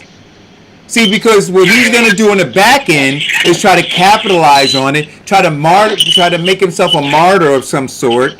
Right, and then capitalize financially from it. Well, doesn't that cross against his freedom of speech? No. So when you voluntarily join an organization, right? You give up certain, because your freedom. So he can exercise his freedom of speech, but he has to recuse himself from the organization. You can't do both, right? So you decide that you want to join the army. You join the army. But once you join the army, there's certain rules and regulations. You make a decision that you want to be hired by my company. You want to work for my company. Well, once you do that, here's a company handbook. Do you understand what I'm saying? So you don't want to comply, Absolutely. You can quit. And now you can go and say anything you want to say. He can decide once he quits that he never wants to put his knee on the ground. Once he quits, that he never wants to wear Black Lives Matter shirt. But he cannot. It's called a uniform. Right. He cannot say, I want you to pay me. Yes. I want you to pay me to be an individual. No. How is this different when Colin Kaepernick was the only one kneeling, everybody else was standing? How is that different? Well, He didn't get fired for that. He did get fired. He got blacklisted. That's Kaepernick right. got blacklisted. That's right. That's right. And- No, pause. Right, there's different words matter, right? He didn't get fired for it. No. He let his contract go out, and then nobody resigned it. That's right. That's right. But people said, but what did they say to him? You understand? But no, but it's the same principle, right? What they said to him in the end was, you can't function as an individual, right? That's what they said. Like it, whether we like it or not, they said you're not going to function as an individual. Now, NBA said, you know what? We recognize all these social issues, these injustices, and all this kind of stuff, right? So we're going to have these meetings. We're going to figure out how to be responsible and deal with this as a unit. We're not going to have everybody deciding what they want to do for themselves. We still want to function as a brand addressing this issue. So I applaud the NBA for doing that.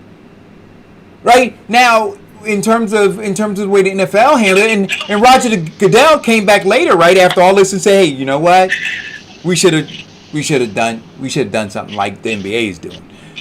But before that, they were trigger happy, and they were, shooting pot shots at Colin Kaepernick, saying, guys functioning as an individual. And so, yes, after his contract expired, they said, well, you know what? Here's how we want to deal with it. And again, I didn't appreciate the way that they dealt with the way that they wanted to deal with it, but they were the NFL, right? Multi-billion-dollar organization said, this is how we want to deal with it. Somebody mute your phone. Again, it's the same thing. It's the same thing, Eric. What? No, it's not. Vincent, you listen. So you're saying to me, if I come and work for your company, right, that I have freedom of speech and you can't do anything about it, that you don't have a policy handbook that says what I can and cannot say and can and cannot do. Of course you do. And so the same issue was at Starbucks when an employee wore a Black Lives Matter button, and she was fired from her position. And then, see, what the thing is, what he did was socially not wrong. It was professionally not in their guidelines. If anything, he could have just went to the NBA and said something, to the effect. They're socially conscious and willing to make amends for certain things. The whole This is the problem. They had a meeting prior to deciding on what would be appropriate. He decided to grandstand. They were in on a meeting. Then he decided he wasn't going to do that. Right. He decided to grandstand. So now he's in violation of his contract. Because all policies, all NBA and professional players now have a contract dealing with social issues, attire, what they wear off court or coming to the game, how their actions outside of the game. All of that is in their contract, and he violated that. Yeah. And freedom of speech, that I don't think applies there. And you know what? He does have the right to speak, but there are consequences. So go ahead and say it. Go ahead and say it, and now you're fired. Or go ahead and say it, now you're fined. Go ahead and say it, and now you got to go back to the dressing room and change. And he did. How stupid do you feel when that happens? Well, you know what though? See, I think that he knew. My doctor's office for freedom of speech. You did what? Yeah, well, whatever. Anyway, go ahead, Eric. What about you, Doc? Eric? Oh, I was gonna say that that he knew what was gonna happen. He knew that that he was gonna be sent back, but he made the point. He got it out, right? Okay. Yeah. Hey, John, what was your name again? Jonathan Isaac. That's the most that boy's name has been said in his professional career. That's actually right. That's why he did it. Like you said, Eric, it was a great promotional tool for him. Because did nobody know his name since the day he got drafted. Right? And now everybody's talking about him. He got more publicity in one night of, protesting or standing out than he's had his whole career so far. And that's all that. That was a business move for him. But you know what? And so here's why he's a piece of shit. Because... Oh, gosh. You're waking up. Go ahead. This is why he's a piece of shit. Because if he really believed in what he believed in, he wouldn't have left the court afterwards. He'd have stood on principle. That's why he's a piece of shit. Pretty much.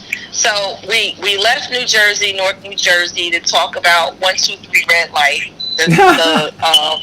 the fun game of childhood, and I'm going to take you down, slide you into Virginia, so we could talk about sticks and stones may break my bones, but words will never hurt me. Virginia mayor urged to resign after allegedly saying Joe Biden picked Aunt Jemima as his VP. Oh. Oh. So, wait, which one is Aunt Jemima? This is in a small Virginia town called Luray, Virginia. But which one is Aunt Jemima? Is he saying that? I guess she's saying either or. Oh, he's saying that. Oh, just because they're black, not because one looks like Aunt Jemima. Yeah. Well, look, that whole saying, "Sticks and stones break my bones, and words will never hurt me," that is inaccurate, right? Because macroaggressions do hurt. They create scars that we don't see physically, but they play themselves out generationally, right? And we call them the socially transmitted diseases. So so words do hurt, and they do matter.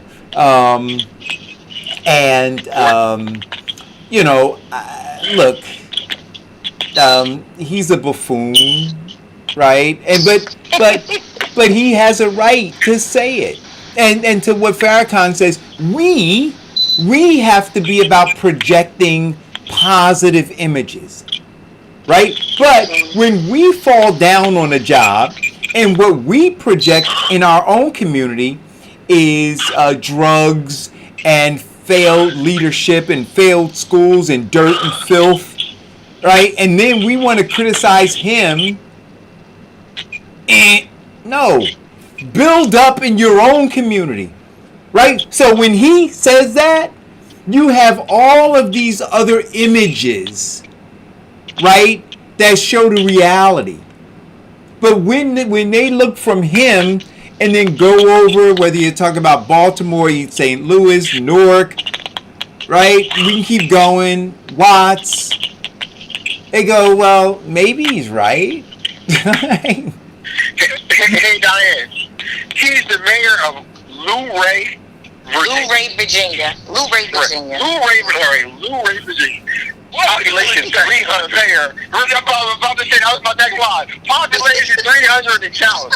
What do you expect from, like, I saw the picture, I didn't read the article, but like of the little building that they had that said the Luray. Like, okay, if you expect anything more from the mayor of Luray, you would probably be a retard or something like that. Come on now. You can't say retard. You can't say that. Correct. You can't use that word.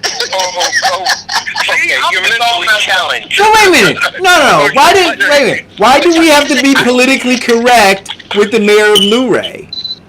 But I mean, and I agree with you, Farrakhan. I agree with you, Eric, and all the points that you said. But one thing you should expect and demand from an elected official is some filters. Even though it may be what he believes, it shouldn't be what he says. Well, but let me ask you a question, Vincent. And then we're at the 12 o'clock hour, so but I'm going to ask you this last question. If his constituents elected him to speak his mind, who am I in New Jersey to expect him to do something outside of what his constituents voted him in to do? Okay, now his constituents, and he was elected to uphold the office that he serves. They elected him to be that manager and that final. No, wait a minute. How do we know what they elected him to do? Let me answer the question. You gotta do it fast. Okay, doing it fast. They elected him to be mayor, to uphold the office. They didn't elect him for his personal interjections and comments. Are you sure? Pertaining to something that is totally off. That shouldn't be said in the 21st century. Are you sure about that? Go back to what's realistic, and we just talked about a few minutes ago. morals will be carried over into whatever you do. It does not stop. You do not close the box and say, I'm not going to be immoral here because I'm a elected official. And just so we're be exact, he said, and he posted it on his Facebook page with colors behind it. Joe Biden has just announced Aunt Jemima as his VP pick. So there you go, 12:02. It's been a great show. 12:02. I think he's just mad that Joe Biden didn't pick his dumb ass. His All right. dumb behind. All right. And he's jealous that he picked an African American woman. Right. So so that, and in fact, I hope that there are a whole lot of people who disapprove of that comment. And next election, he already resigned. But if he wants to run for dog catcher, they should start posting that quote. All right. Thank you guys for tuning in. Time for my nap. Enjoy it, man. Enjoy it. Well deserved nap. Shall I? Yes, sir. We say this all the time on the show. Be safe. Wash your hands. Wear a mask. This way we can stop the legislation of stupid. We say to be safe, not only for your life, but the life of your families and the people that you know. This is the only true way that they've found to actually flatten the curve. I'm Vincent Squire, on behalf of Eric Dawson, Diane Murray, the queen of streaming media, and let's not forget our favorite, Farrakhan, the barber extraordinaire. Be safe. If it's God's will, we'll be back again tomorrow. Good night, everybody. Have a great evening. Or